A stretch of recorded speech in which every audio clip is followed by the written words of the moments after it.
Hi. In 2007, I was expecting my third daughter. So since it was my third, I know what it's like to get to the last point of um, my pregnancy. I got everything ready, good to go.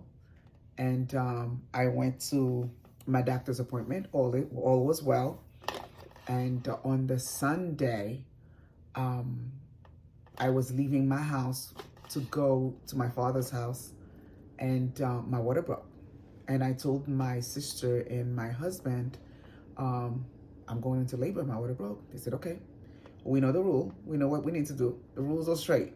I wait until a certain time before I call the doctor or make any move.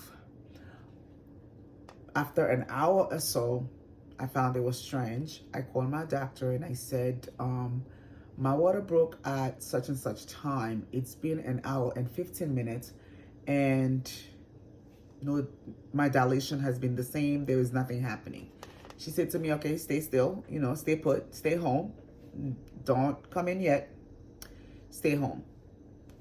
Somehow, I never had any pain whatsoever. No pain, nothing.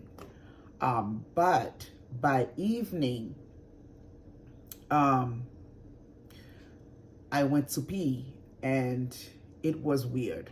It was more, there was something else happening. There was no blood, but there was something else. So the morning, which was really risky, what I did, and I didn't even call the doctor. I walked into her office and I said, if I call her, she's going to say, wait till, wait. She's going to say wait, because she's been telling me to wait all Sunday.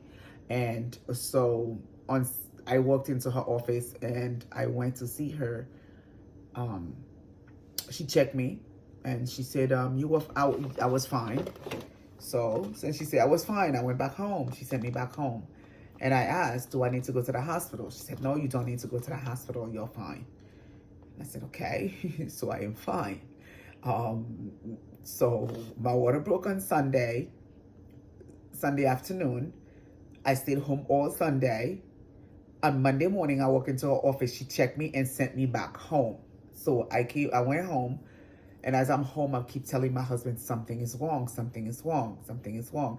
I called the doctor again. The doctor said, if you go to the hospital, they're just going to send you back home. Now, this is my doctor. This is my third child. And I remember this happening with my first, where the doctor said, oh, you could wait for a bit. And on Friday morning, I went into physical labor. And at that point, we were rushing on the 400, trying to get to the hospital. And I turned to my husband. I said, we are not going to make it to the hospital. This is bad. I'm feeling something. Something is seriously bad. But the whole time there were different discharge. There was something wrong with my body. And as we reached the hospital, now I love receiving my epidural. No judgment there, please, people. But I love receiving my epidural. Yes, there's something to go with the pain, but if I can get help with the pain, why not? And when I asked for epidural, as soon as I reached the door, the nurse looked at me and they checked me. They said, sorry, it's too late for epidural. You're just going to have to do it without. I said, okay, no problem. But upon reaching the room, I said, I should tell them. I said, my water broke since Sunday. And I don't think they heard me because there were two nurses in the room going back and forth.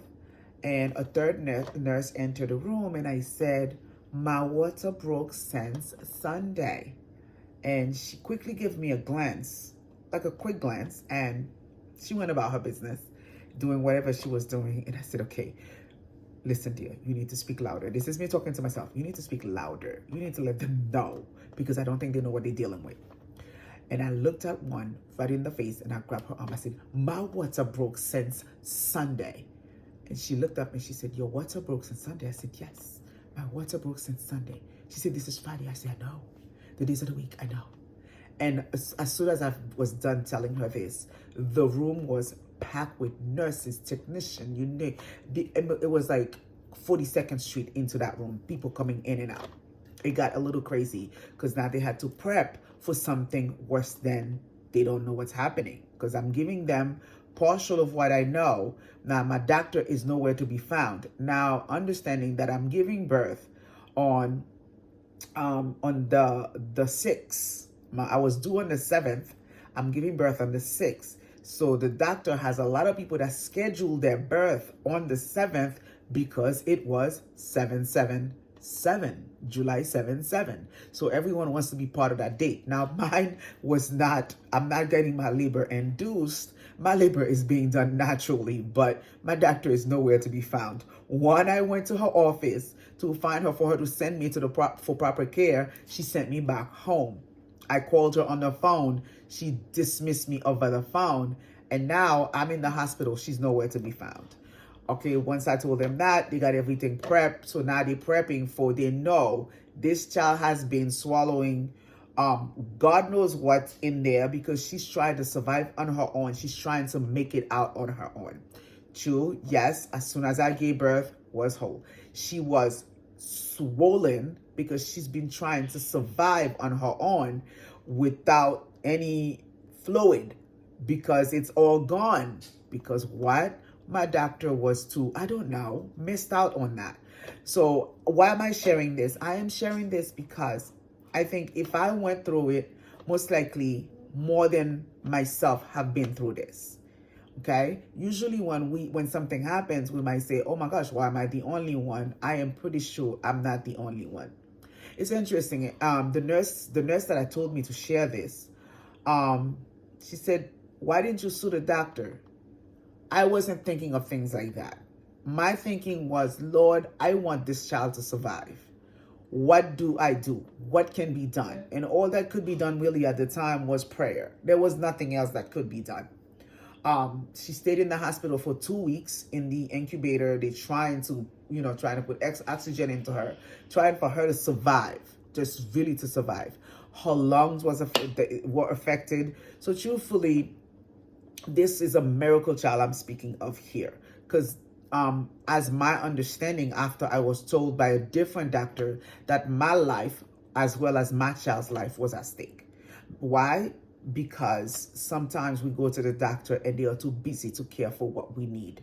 There are some great doctors out there, but as you ladies who, if you are expecting and you go to the doctor, not even just expecting, if you go to the doctor, you feel a certain way, push for them to do the test that they need to do, because truthfully, it shouldn't have gotten there.